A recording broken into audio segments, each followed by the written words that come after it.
Justru kerap menuduh agama sebagai pembuat manusia menjadi terbelakang adalah klaim yang tidak saintis, karena mustahil saja dia menjadi faktor penentu tunggal kenapa hal itu bisa terjadi.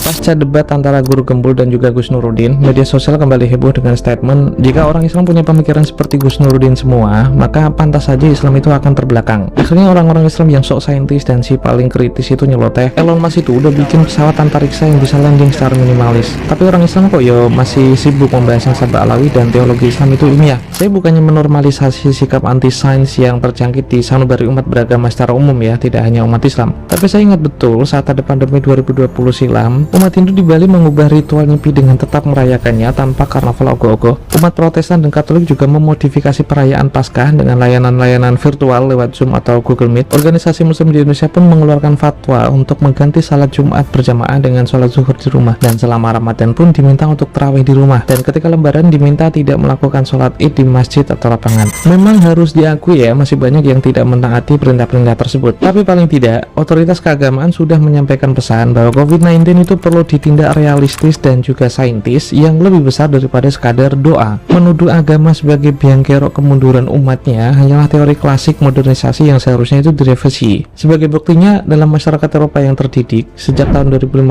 atau 2017 itu justru mereka punya tren mulai bergeser dari sekular modern ke tradisional religius. Uniknya, meskipun gereja-gereja itu mulai ditinggalkan para jemaatnya, bahkan bangunan gereja pun tak ragu untuk mereka jual, namun 70% populasi di Amerika Utara itu mengaku sebagai pemeluk agama Kristen.